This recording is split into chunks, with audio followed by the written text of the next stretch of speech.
And why do you think that is, that a lot of those decisions just maybe didn't go your way? Because you have been in a lot of close fights. I don't know, man. That's why I don't gamble because I guess I just can't.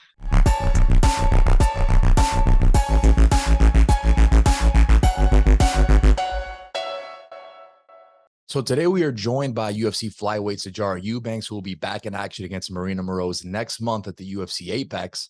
Thanks for coming on the show. How's everything? Everything's good, man. Thanks for having me. Yeah, we really appreciate you coming on again.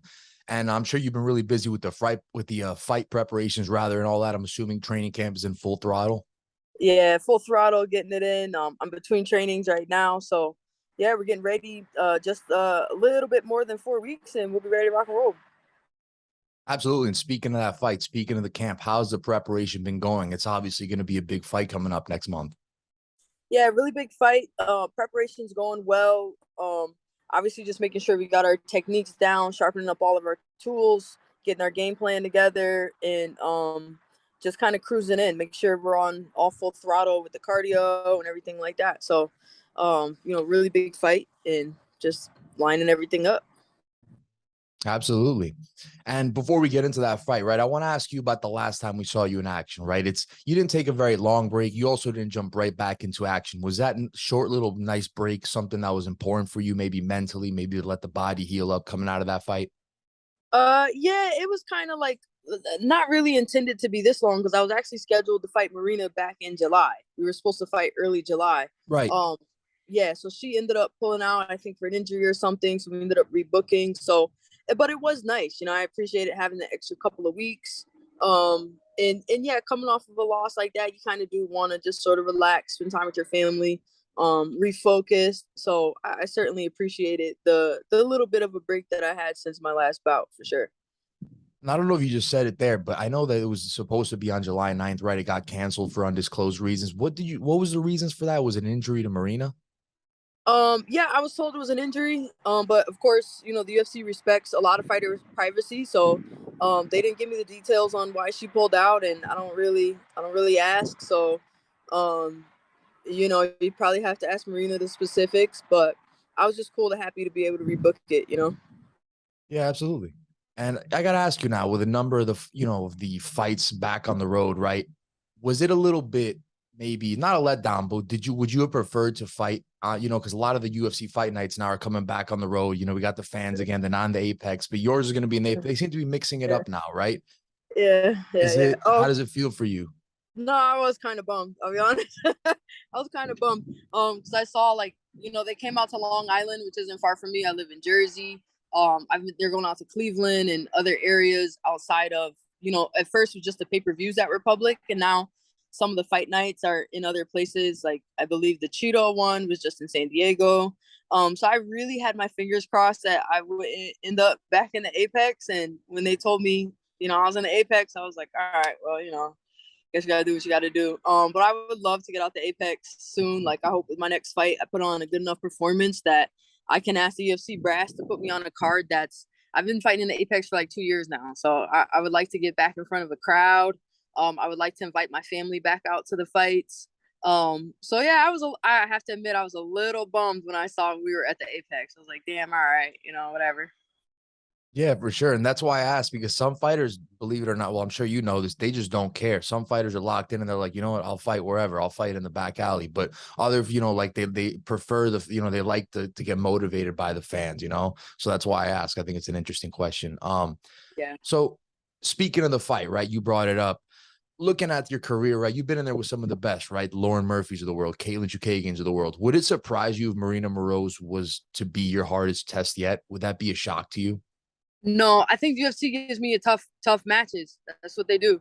I think if I can be 100% honest, I think I've had one like no fights in the UFC are like easy, right? But I think the only like give me fight I've only had one. I fought Aspen Ladd twice. I fought Caitlin Chukagian, Lauren Murphy, fought Roxanne Modafferi twice. I fought Ketlin Vieira on 2 weeks' notice. I fought Betch Correa, like Yeah. Julia Alvia.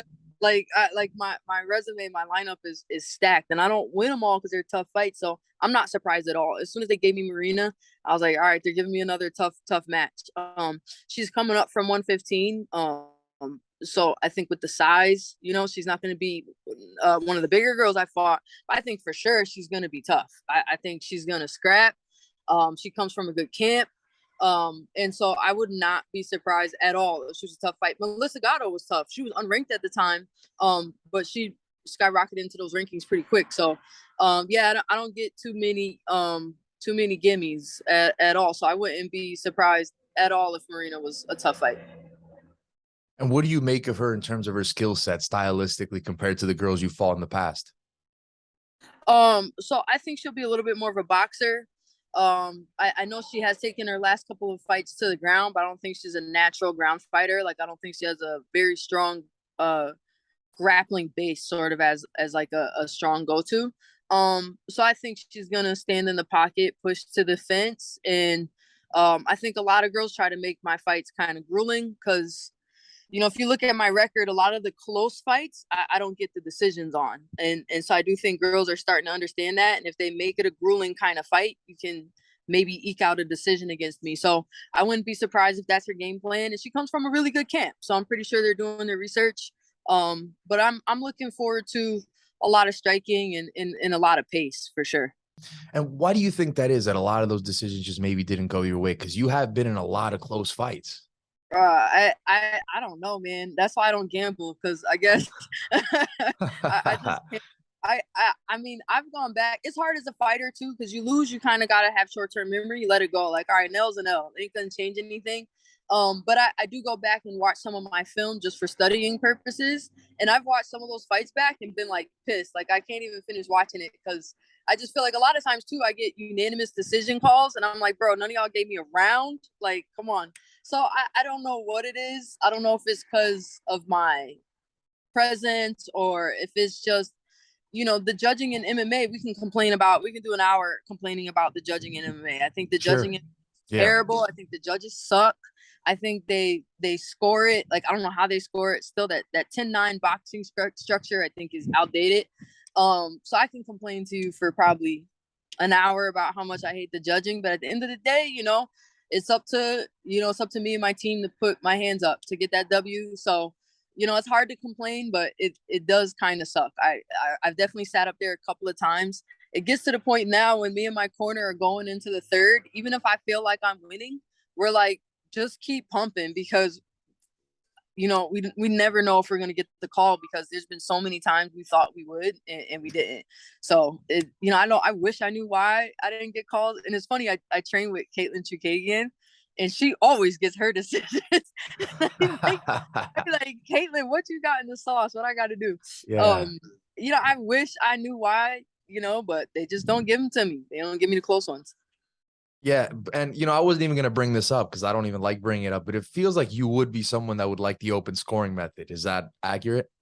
Totally accurate. I think if you go back and watch some of my fights, I like a lot of times too, I come out with a really high pace. I come out with a really, really high clip. And so I think as the clip comes down over the second and third, I think I'm being harshly judged against my own pace and not necessarily against the fighter. But I got a high pace. And so obviously if you're throwing the way I'm throwing and the volume that I'm throwing, your pace is going to tick down over the course of 3 rounds. I just think, I don't know what it is, but I think my style, I refuse to change my style, but I do think I win fights. I just don't think I'm winning the round by rounds decision. Like a lot of my fights finish really strong too. There's been a bunch of rounds I've had where I finished the round on top, throwing ground and pound, and they still don't give me the round. I'm like, all right, I don't know what more y'all want me to do. So yeah, I think I would benefit from that kind of scoring because there's a lot of times if you just sit back and watch the fight, I feel like I'm the clear winner. And then when I try to break down the round by round score, I'm trying to figure out, what we can do differently other than knock girls out. Seems to be what I'm gonna have to do. But I think a lot of fighters could benefit from that scoring style, like Verdict MMA, how they do their like kind of app. I think a lot of fighters would benefit from that style for sure of scoring. Yeah. And like you said, we can't dwell on the past, right? You got to keep looking ahead. So let's talk about this fight. Let's get back to it. You get the win here, right, over a tough opponent, which you, what is it, 11-3. Would it be safe to say you're fighting an opponent with a number next to their name? I would hope so. I would hope so. When I was at Flyweight before, I was number 2 in the world. I fought all ranked girls, and I went over to Bantamweight and fought all ranked Bantamweighters. And then when I came back to Flyweight, they dropped me out the rankings. So I was kind of like, all right, you know, when I fought Melissa Gatto, she got ranked. So I think beating Maryna for sure ranks me. But again, you never know. I think whoever the journalists are that does the rankings are just as stingy with me as the judges who score my fights. So I think I should be ranked after beating Maryna, but we'll have to see what happens on Monday when the rankings come out. Right. And yeah, you definitely have fought the who's who, right? You fought, again, ranked opponents. We've, you know, listed off the names of fighters that you faced. And speaking of these fights, right, do you feel any added pressure going into this one specifically? No. I mean, fights are enough pressure on their own. I try not to add any more to it. Right. I'm getting paid good, you know, especially when you're unranked, it's less pressure. It's like, all right, you know, whatever. Like your goal is to climb the ladder. So, you know, every fight is important. Every fight progresses your career. So, no added pressure. Just doing what I do every fight, which is working hard and trying to win. We've seen you throw down with a lot of high level fighters. And, you know, we're even seeing now at this point, fighters go into their 40s and even start to compete well, right? As you are here at what, age 37, how do you feel, not only physically, but in terms of like your mind for the game when you go into the cage, like your ability to anticipate things, like the IQ of it? Yeah, I think my IQ's gotten a ton better over the years. I made my MMA professional debut at age 30, and I told myself my goal was to fight for 10 years. I wanted to fight till I was 40. So thank God, you know, I've been blessed because my body is certainly held up. I've been, thank God, pretty much injury free, you know, knock on wood and everything like that. And then mentally just getting smarter, getting hungrier, adjusting my camp, being more disciplined with the things I do outside of camp and things like that. I definitely feel the improvement. That's one of the upsides to fighting into your late 30s and some guys into their 40s is it is the IQ, it's the skullduggery, and also you kind of get used to the anxieties of it. Like now, like we were teasing about the Apex earlier. I'm like, bro, I hate fighting in the Apex. But there's guys I train with that would like give their left leg to fight in the Apex. They're like, what? I would. And so it's kind of like, I mean, I guess if I was, you know, an amateur, I would fight in any UFC event anywhere. But I've been in it like, you know, forever. I'm like, Apex is all right. So there's also a level of sort of calm in maturity that comes with being in the game as long as I have. Yeah, absolutely. I would definitely agree with that based on everything we've seen from you as well. And I want to ask you a few questions, and I appreciate the time here. I want to ask you a few questions as we wrap up. You take on the nickname of the Sarge, right? Yeah. I saw you post fight, or I saw you post rather recently something about your grandfather, right? Who served in the military, who served for our country rather, right? How Yes. much of that name is an ode to him? Oh, most of it, like 90%. I only changed the J, so I went with the Sijara. But he was the original Sarge.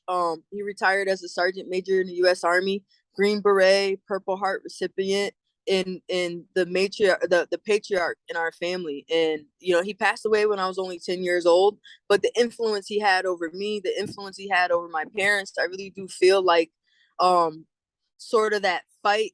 My family teases it skipped a generation because he was like jumping out of airplanes, getting fought in Vietnam War, like killer, like badass. And you know, both my parents are like college educated, working at a desk, like no sports. And then I come in like with That's this you. Yeah. fiery attitude. Yeah. So Yeah. we kind of tease that, you know, my mom, that's his daughter. My mom says she sees a lot of him in me, and I feel a lot of honor when you know my family's like, yo, you remind me of your grandfather so much. And you know, I do take that to heart. I take it seriously. I never joined the military though. Some people are always like, did you serve? No, I did not serve, but I do carry that. I carry that nickname with pride though. That's a really cool story. I gotta say that's really interesting, honestly. And I like all the ties that it has, right? Like how they reminds you of him and that you have the nickname, you fight with it now. That's awesome. Yeah. So I heard you say about a year ago that you were not, it was, I think it was in a press conference, one of your post-fight interviews. You said that you weren't the same person as you sat there in front of everyone than you were the previous time that you had sat in front of them. So as we sit here today, do you feel like you're the same person, or have you still evolved? No, I still evolve. You know, that's human nature, man. You got to grow every year, every time, every fight, every camp, every delay, every challenge. Is all about growth. It's all about getting better. Not even just I'm growing as a person outside of my career. So yeah, every time I talk to you guys, I'm a new fighter, a new person, because I take um I try to at least grow and evolve and develop my mind and my body as each passing year goes by. And so yeah, I feel like yeah, every time you guys see me, I should be different. I should be a little bit better, a little bit mature, a little bit sharper, a little bit smarter. Um, and obviously going through challenges, going through successes, those kinds of things change you. So yeah, definitely much different every time I come out there. Yeah, absolutely. And then you mentioned different. Is that going to translate into the octagon, or maybe it doesn't? My last question is, what could the fans expect to see from you in the octagon? Maybe something new, or the same version of you, but just better? Same version, but better. Everybody knows I like to get the fights to the ground, man. I'm jiu-jitsu black belt. I love grappling. Grappling was my true art when I started. I love throwing hands. I love boxing. I love standing in the pocket, getting in them gritty kind of fights. But at the end of the day, I'm always trying to fine tune what I'm best at, which is standing and striking, getting the fight to the ground, and finishing while I'm down there. So that's always my goal. It doesn't always work out that way when you got somebody trying to punch you in the face, right? But the fans should expect some nice, crisp, clean boxing, some vicious takedowns, and getting that fight to the ground and finish it in any way I can. Absolutely. And if that doesn't get you excited, I don't know what will. What does, right? Absolutely. So you guys can catch Sijara Eubanks back in action against Maryna Moroz next month at the UFC Apex. I believe it's September 17th, correct? Yes, sir. All right. Thank you so much for coming on the show, and best of luck.